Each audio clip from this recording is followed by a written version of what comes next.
Tibet live बड़ी बहस मध्य प्रदेश में आपका स्वागत है। मैं हूं आपके साथ कुलेश्वर पांडे। मध्य प्रदेश की राजनीति में राज्यसभा चुनाव को लेकर बड़ा सियासी विवाद खड़ा हो गया है। तीनों सीटें बीजेपी के खाते में जाने के बाद पार्टी से संगठन और संख्या बल की जीत बता रही है, जबकि कांग्रेस इसे लोकतांत्रिक प्रक्रिया पर गंभीर सवाल उठाने वाला फैसला करार दे रही है। नामांकन रद्द होने के बाद बिना मतदान के ही चुनाव खत्म हो गया, लेकिन सियासी जंग अब भी जारी है। कांग्रेस ने चुनाव आयोग और प्रक्रिया पर सवाल उठाए हैं, वहीं बीजेपी इसे विपक्ष की कमजोरी बता रही है। यह मामला अब जीत से ज्यादा व्यवस्था पर बहस बन गया है। आज इसी पर करेंगे हम चर्चा। सबसे पहले देखिए हमारी ये खास रिपोर्ट।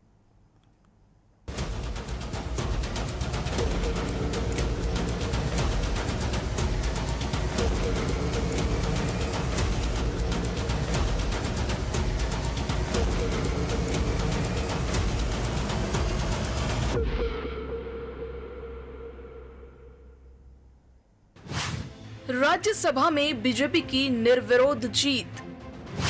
नामांकन रद्द से उठा सियासी विवाद। कांग्रेस ने प्रक्रिया पर उठाए सवाल। लोकतंत्र बनाम रणनीति की बहस तेज। राज्यसभा चुनाव में मुकाबला नामांकन जांच के दौरान ही खत्म हो गया। कांग्रेस उम्मीदवार मीनाक्षी नटराजन का नामांकन रद्द होने के बाद बीजेपी के तीनों उम्मीदवार निर्विरोध चुने गए। राजनीतिक समीकरण पूरी तरह बदल गए और बिना मतदान के ही परिणाम घोषित हो गए। बीजेपी इसे अपनी संगठनात्मक ताकत और संख्या बल की जीत बता रही है। पार्टी का दावा है कि अगर मतदान होता तब भी परिणाम नहीं बदलता। बीजेपी नेताओं का कहना है कि कांग्रेस अपनी आंतरिक कमजोरी को छिपाने के लिए इसे विवाद बना रही है और लोकतंत्र पर सवाल उठा रही है। देखिए, मैं पहले से कहता आया हूँ कि तीसरी सीट पर भी यदि चुनाव होता तो भाजपा को ही जीतना था। क्रॉस वोटिंग होने वाली थी, इस डर से कांग्रेस ने स्वयं ने अपना फॉर्म रिजेक्ट कराया।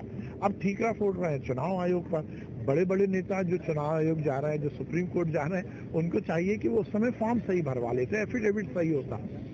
इसमें कहीं चुनाव आयोग की गलती नहीं है, ये कांग्रेस के नेता। और फिर मैं ये कह रहा हूँ, पता कर लीजिए कौन सा कांग्रेस का नेता अपनी जेब में ये पेपर लेकर घूम रहा था, उसकी फोटो कॉपी लेकर घूम रहा था जो मीनाक्षी नटराजन जी के खिलाफ था। उनको अपनी फेस सेविंग करनी है ना। खुद ने फॉर्म गलत भरवाया, खुद ने फॉर्म रिजेक्ट करवाया और इल्जाम हम पर लगा रहे हैं। कांग्रेस का आरोप है कि पूरी चुनाव प्रक्रिया में निष्पक्षता नहीं रही। नामांकन रद्द होने और सुनवाई में देरी पर सवाल उठाए गए हैं। पार्टी ने इसे लोकतंत्र पर चोट बताया है और अब कांग्रेस राष्ट्रपति से मिलने और राज्य भर में विरोध प्रदर्शन की तैयारी कर रही है। चुनाव आयुक्त चाहता तो कल इस बारे में निर्णय दे सकता था।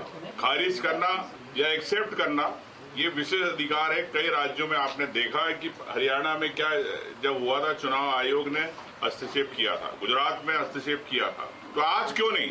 जब झारखंड के अंदर आप बीजेपी के कैंडिडेट को आप वैलिड कर सकते हो, तो क्या कांग्रेस के आज मीनाक्षी नटराजन जी जो मध्य प्रदेश से कैंडिडेट थी, उसके बारे में चुनाव आयोग ने फैसला नहीं ले पाई?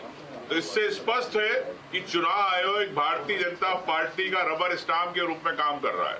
पूरे कानून के खिलाफ, संविधान के खिलाफ, सुप्रीम कोर्ट की गाइडलाइन के खिलाफ चुनाव आयोग ने कोई विचार नहीं करा। उनके रिटर्निंग ऑफिसर ने स्पष्ट रूप से बिल्कुल नियमों की धज्जियां उड़ाई। हम लोग सुप्रीम कोर्ट गए। आज हमारे वकील, कांग्रेस के वकील तनखा जी, संघवी जी, रणदीप जी, सभी लोगों ने माननीय उच्चतम न्यायालय से निवेदन किया कि इस विषय पे तत्काल संज्ञान लेके चर्चा होना चाहिए। माननीय उच्चतम न्यायालय ने कल का समय दिया है। मैं समझता हूं कि इस पे न्याय होगा, लेकिन न्याय में इतनी देरी क्यों? तीनों विजयी उम्मीदवारों ने जीत का प्रमाण पत्र लेकर मीडिया से दूरी बनाए रखी। औपचारिकताएं पूरी हुई और काफिला रवाना हो गया, लेकिन राजनीतिक हलचल थमी नहीं। जीत का अध्याय पूरा हुआ, मगर विवाद का अध्याय अब भी खुला हुआ है और सियासत जारी है।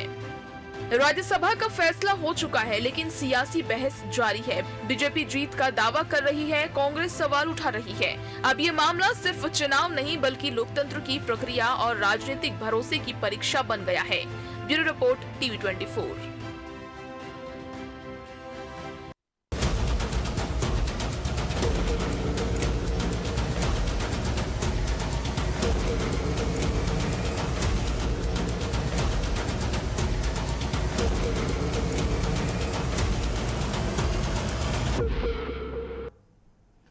जीत का सर्टिफिकेट विवाद का साया, आज हमारा विषय यही और इसी पर हम करेंगे चर्चा। हमारे साथ तीन बेहद खास मेहमान जुड़ चुके हैं। सत्येंद्र जैन जी भाजपा प्रवक्ता, स्वागत करता हूँ मैं उनका। कमलेश साहू जी कांग्रेस प्रवक्ता, उनका भी स्वागत करता हूँ। एडवोकेट अशोक कुमार तिवारी जी हमारे साथ हाईकोर्ट के वकील हैं, उनका भी मैं स्वागत करता हूँ। अशोक जी, सबसे पहले आपसे ही समझना चाहूँगा, ये जो नामांकन रद्द किया गया है, क्या ये पूरे प्रक्रिया के तहत है? नामांकन प्रक्रिया तो प्रक्रिया के तहत हुआ है। आर्टिकल अपना जो 33 है और आर्टिकल 36 इसका पालन हुआ है। आर्टिकल 33 के तहत अपन को जानकारी देना रहता है। अब यहाँ पे एक टेक्निकल इशू आ रहा है। इनका ये कहना है कि हमारा एक कंप्लेन केस जो हमारा आपराधिक प्रवृत्ति का था, क्रिमिनल केस था, जो प्राइवेट कंप्लेन था, उसको कोर्ट में फाइल हुआ है, नोटिस इशू हुआ है, तो इन्होंने समझा कि हमें आवश्यकता नहीं है, इसीलिए इन्होंने उसको बताया नहीं है। लेकिन अगर आर्टिकल में जाएं तो हमें बताना था। थोड़ी सी टेक्निकल इशू है इस पे। अगर अपन सुप्रीम कोर्ट, हाई कोर्ट, इनके यदि रूलिंग पे जाते हैं तो इनको कहीं ना कहीं रिलीफ मिलती है। लेकिन अगर अपन आर्टिकल वाइज जाते हैं तो कहीं ना कहीं थोड़ा बहुत इनसे गलती हुई है, भूल हुई है। ठीक है कमलेश जी, आखिर चूक कैसे हो गई? क्योंकि भारतीय जनता पार्टी ने तो जब महेश केवट को उतारा उसके बाद ही जीत का दावा कर दिया था। आप लोगों के पास संख्या भी था, आप लोग लगातार वो जो सीट है आप लोगों के खाते में आती भी गई। अशोक जी, उसके बाद कमलेश जी आपसे चूक कहाँ हो गई कांग्रेस पार्टी से? क्या ये माना जाए कि ये बड़ी चूक है और एक सीट आप लोगों ने गवा दिया? कुलेश्वर जी, किसी प्रकार की कोई चूक नहीं है। सम्मानीय अधिवक्ता अशोक तिवारी जी हमारे साथ जुड़े हुए हैं। उन्होंने जो बात कही वो ठीक है, कानूनी हिसाब से जो वो बोल रहे हैं। लेकिन मैं आपसे जानना चाहूंगा अशोक जी, उसमें जब किसी प्रकार का कोई आपराधिक मामले की जानकारी हमें भरना चाहिए थी, लेकिन आपराधिक मामला वो है नहीं हमारे ऊपर। एक्चुअल हमें केवल नोटिस दिया गया है और उसका हमने जवाब दे दिया। इस तरीके का कॉलम कोई भी नामांकन फॉर्म में रहता नहीं है। तो जनरली वो कोई बहुत बड़ी चूक नहीं है, सामान्य सी बात है। वो जब हमारे ऊपर कोई आपराधिक मामला नहीं है तो हम कैसे उसकी जानकारी आपको भर दें? हमारे लिए ये किसी प्रकार की कोई चूक नहीं है। भारतीय जनता पार्टी ने आरोप के ऊपर दबाव बनाया, एक आपत्ति दी और आपत्ति के ऊपर फॉर्म निरस्त करा दिया। बिल्कुल मतलब ये कहें कि आंखों के सामने, पूरे मध्य प्रदेश के सामने, पूरे देश के सामने इस लोकतंत्र का चीरहरण भारतीय जनता पार्टी ने कर दिया, जो कि सरासर गलत है, संवैधानिक रूप से गलत है। अशोक जी हमारे बीच जुड़े हुए हैं और इसके पहले भी मैंने अभी हमारे जो प्रमुख सचिव रहे, पूर्व प्रमुख सचिव इसरानी जी, भगवान दास इसरानी जी का मैंने विस्तार से पूरा इंटरव्यू देखा है। उन्होंने A to Z पूरी प्रक्रिया को बताया कि कैसे होता है। उन्होंने 40 साल वो भी विधानसभा के प्रमुख सचिव रहे हैं, उनके सामने भी कई प्रकार के चुनाव हुए हैं। उन्होंने बताया कि पिछले बार विनोद गोटिया जी के फॉर्म में कई प्रकार की गलतियां थी, लेकिन जो हमारे लिए बुकलेट मिलती है, जो हमारे लिए निर्देशिका मिलती है, उसकी साफ मंशा ये होती है कि किसी को चुनाव लड़ने से रोका ना जाए। यदि किसी प्रकार की कोई मानवीय चूक हुई है तो उसे सुधारने का मौका दिया जाता है और ये बहुत बड़ी चूक नहीं है, जैसा कि अशोक तिवारी जी खुद बता रहे हैं। ठीक है। और ये दोहरा पैमाना आरओ महोदय ने जो दोहरा पैमाना अपनाया, झारखंड में उसी गलती के लिए आपत्ति के बावजूद भी समय दिया गया और यहाँ आपत्ति के बाद भाजपा ने हंगामा किया और हंगामे के बाद फॉर्म। चलिए ठीक है, सत्येंद्र जी से ले लेते हैं जवाब। ठीक है सत्येंद्र जी, नामांकन तो कांग्रेस पार्टी का रद्द हुआ है, आरोप आप लोगों पर लग रहे हैं कि आप लोगों ने नामांकन रद्द करवा दिया। सत्येंद्र जी, देखिए कांग्रेस पार्टी की ये हश्र है और कांग्रेस पार्टी आरोप जरूर लगा रही है, लेकिन मन ही मन यही कह रहे हो कि अरे हमें तो अपनों ने लूटा, गैरों में कहां दम था, हमारी कश्ती भी वहां डूबी जहां पानी कम था। कांग्रेस के लोग ही कांग्रेस के प्रत्याशी को हराने में लगे रहे और यही बात निकल के आ रही है। घुटों और धड़ों में बटी हुई कांग्रेस पार्टी के आज सभी नेतागण मध्य प्रदेश के सभी छत्रप जीते हैं, सिर्फ और सिर्फ राहुल गांधी जी परास्त हुए हैं, क्योंकि राहुल गांधी जी ने किसी की नहीं सुनी और अपने मन से ही मीनाक्षी नटराजन जी को प्रत्याशी घोषित किया था। लेकिन राज्य के जो छत्रप हैं कांग्रेस पार्टी के, उनको यह स्वीकार नहीं था। इन प्रकार उन्होंने उस कार्य को सफलता की ओर ले गए जो वो चाहते थे। क्योंकि उनमें से किसी को नहीं चुना गया था।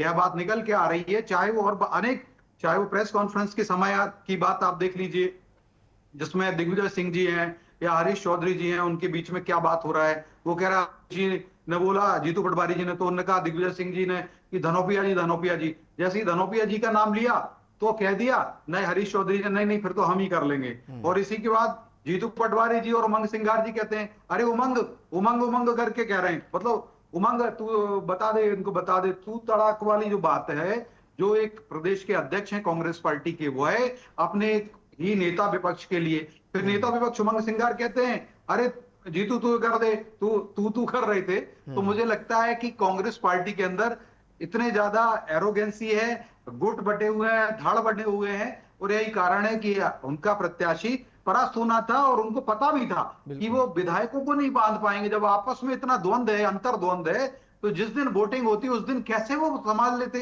क्योंकि कहीं ना कहीं कांग्रेस पार्टी के अनेक बार ये अवसर आया कि कांग्रेस पार्टी के विधायक अंतरात्मा की आवाज पर वोट करते हैं। चाहे वो 1969 का राष्ट्रपति जी का चुनाव हो, इंदिरा गांधी जी प्रधानमंत्री थी, तो कांग्रेस पार्टी के विधायक और सांसदों ने जो वोट किए थे वो अपने अधिकृत प्रत्याशी जो थे डॉक्टर नीलम संजीव रेड्डी जी, उनके लिए नहीं किया।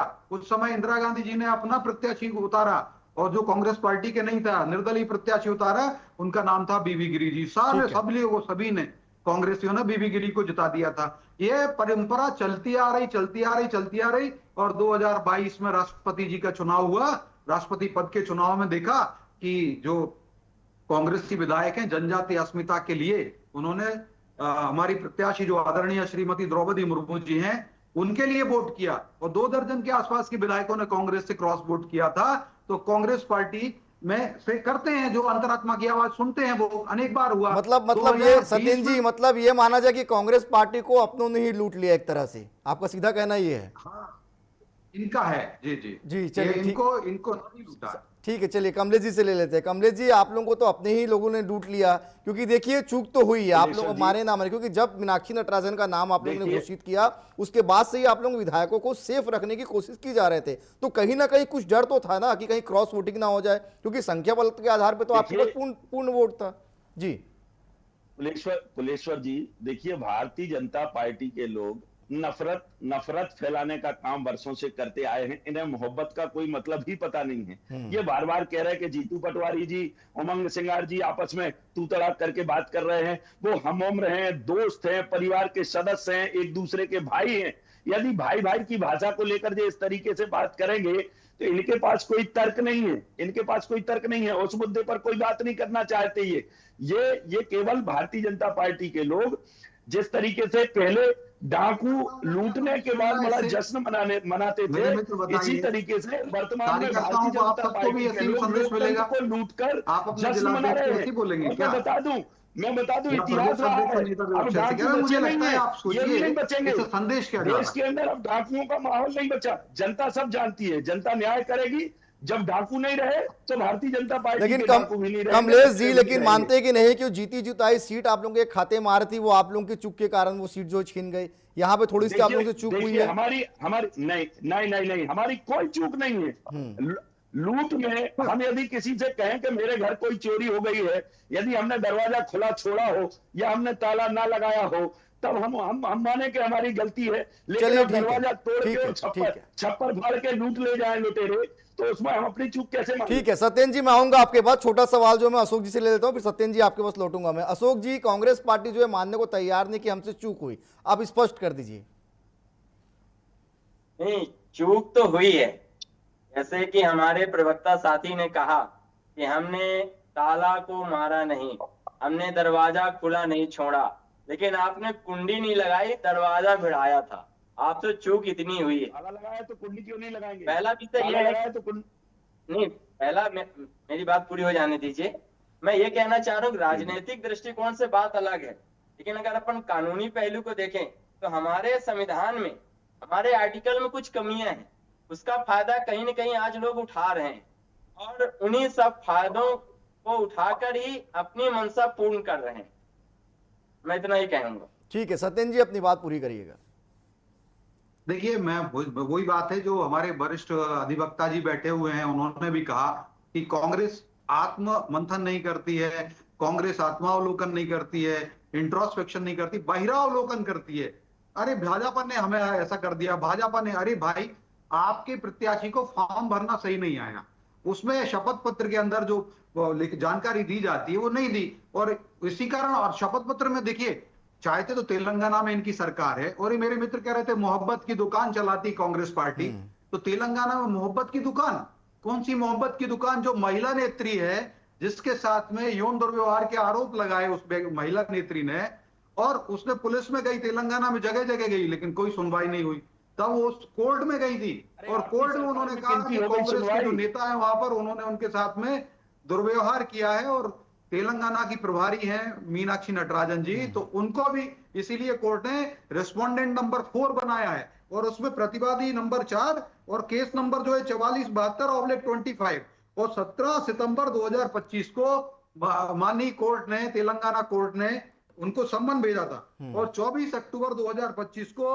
हमारे जो बहन है मीनाक्षी नटराजन जी कांग्रेस की हैं, लेकिन हम तब भी उनको बहन ही मानते हैं, उन्होंने जवाब प्रस्तुत किया था कोर्ट में, तो ये वह जानकारी इनको उसमें देना चाहिए थे कि भाई हमारे को तेलंगाना कोर्ट ने बताया, सम्मन किया था, हमने फिर जवाब दी है, जानकारी इन्होंने नहीं बताया, मतलब भ्रामक स्थिति उत्पन्न की थी, और यही कारण है। अच्छा, तेलंगाना में इनकी सरकार है, चाहते तो इस केस को समाप्त कर देते, तो तेलंगाना राज्य में इनकी सरकार है, सब कर, तो चलिए समझ लेते हैं कमलेश जी से, ठीक है।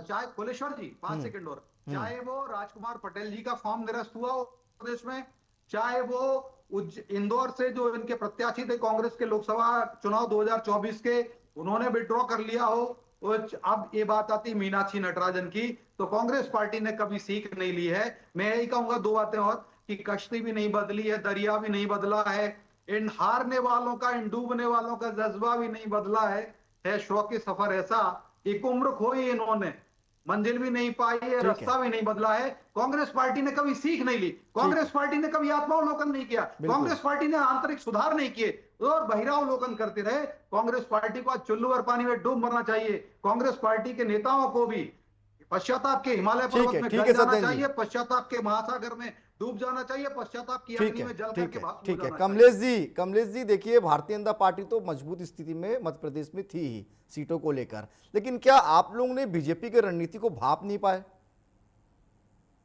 देखिए, कांग्रेस पार्टी हर स्तर पर चिंतन करती है। आदरणीय सत्येंद्र जी को हम बता दें कि चुल्लू भर पानी में डूब मरने की स्थिति आपकी है, भारतीय जनता पार्टी की है, पूरा देश जान रहा है।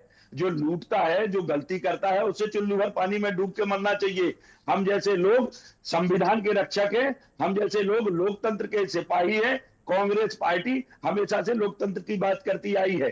दूसरी बात, इन्होंने कहा कि महिलाओं के बारे में हमारा मुंह मत खुलवाइए, टीवी पर हम वो नहीं बोलना चाहते। भारतीय जनता पार्टी की करतूतें पूरे देश ने देखी हैं, सड़क पर देखी हैं, इसको बताने की आवश्यकता नहीं है। एक मर्यादा का उल्लंघन होगा यदि हम टीवी पर कोई बात कहेंगे। सत्येंद्र जी, आपको बता दें, तीसरी बात, आपने कहा कि मीनाक्षी नटराजन जी हमारी बहन है। एक तरफ तो आप बहन कह रहे हैं, एक तरफ आप नारी बंधन अब बुला रहे हैं, कानून लाने की बात कर रहे हैं, दूसरी तरफ एक अपनी बहन, जिनको आप बहन कह रहे हैं, हमारी नेता आदरणीय मीनाक्षी नटराजन जी का हम धोखे के साथ झूठे आपत्ति दर्ज कराकर आरोप और दबाव बनाकर भारतीय जनता पार्टी की बौखलाहट की बता रही है। मैं आपको बता दूं, मैं बता दूं, उनका फॉर्म निरस्त करा दिया। मीनाक्षी नटराजन इटली से नहीं है क्या? आज मीनाक्षी नटराजन भारत की है, भारत की पुत्री है, इसलिए हमने उनको बहन किया। वो इटली से तो नहीं आई है, क्या बात कर रहे हैं? दूसरी तरफ उनका फॉर्म दूसरी फैसलों में भरी हुई है, आपके आस्तीन के साथ भरे हुए हैं मेरे मित्र। दूसरी तरफ ठीक है सत्येंद्र जी सुन लेते कमलेश जी को भी। सत्येंद्र जी सुन लीजिए, पहले सुनने की क्षमता नहीं बची आपकी। सत्येंद्र जी कमलेश जी को भी सुन लेते हैं। क्षमता नहीं बची आपकी, सुनने की क्षमता नहीं बची। यदि आप बहन बता रहे हैं तो बहन के लिए इस तरीके का कुचक्र नहीं रचते हैं। आप एक तरफ बहन कह रहे हैं, दूसरी तरफ कुचक्र रच रहे हैं और उसमें जश्न मना रहे हैं। चलिए कमलेश जी, ठीक है। कमलेश जी मुझे लगता है कि भारतीय जनता पार्टी को भी इसका दुख है कि मीनाक्षी नटराजन का नामांकन रद्द हो गया, इसलिए आज तीनों कैंडिडेट जो है निर्विरोध जीत गए, उसके बाद भी जो है जश्न नहीं मनाया। सत्येंद्र जी, आप लोगों के तीनों कैंडिडेट निर्विरोध जीत गए, प्रमाण पत्र भी ले लिए, इस आप लोगों ने जश्न भी नहीं मनाया। क्या आप लोगों को भी थोड़ा सा दुख है कि नटराजन जी का नामांकन रद्द हो गया? फाइट में रहती तो और बेहतर होता मुकाबला। शर्मिंदगी के कारण नहीं मना रहे जश्न। देखिए मैं बता देता हूं, तीनों प्रत्याशी जो थे हमारे आज निर्वाचित हो गए हैं। विजय श्री का उनको आशीर्वाद मिल चुका है, सर्टिफिकेट मिल चुका है, और सब तीनों के लिए बहुत बहुत बधाइयां। और निसंदेह हमारे प्रत्याशी राज्यसभा में जाकर के सुगंधी बिखेरेंगे, मध्य प्रदेश की माटी की सुगंध वहां प्राप्त होगी, मध्य प्रदेश के भगवान रूपी जनता के कल्याण के कार्य होंगे। अनंत अनंत बधाइयां।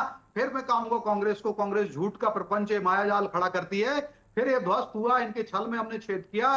कांग्रेस पार्टी को एक कहूंगा कि वो पैर भी तो झूठ की करता चला गया, बस वो चेहरे से नकाब उतारता चला गया। कांग्रेस के चेहरे से नकाब उतार दिया हम सभी ने मिलकर के, और जनमानस से गायब होते जा रहे हैं। ये सुप्रीम कोर्ट में चले गए, और न्यायिक प्रक्रियाएं जो हैं उसके आधार पर सबको जाना चाहिए, लेकिन कहीं से भी इनको न्याय नहीं मिलेगा। जो भी हुआ विधि सम्मत हुआ है। ठीक है, चलिए अशोक जी से समझ लेते हैं। अशोक जी, अब क्या लगता है आगे क्या स्थिति बनेगी, क्योंकि कांग्रेस जो है सुप्रीम कोर्ट के शरण में है? सुप्रीम कोर्ट जो ऑर्डर करेगा वो सभी को मान्य होगा, सभी मानेंगे, और सुप्रीम कोर्ट गहराई से विचार करेगा, सभी पहलुओं पे विचार करेगा, उसके बाद अपना निर्णय देगा, सुरक्षित रखेगा।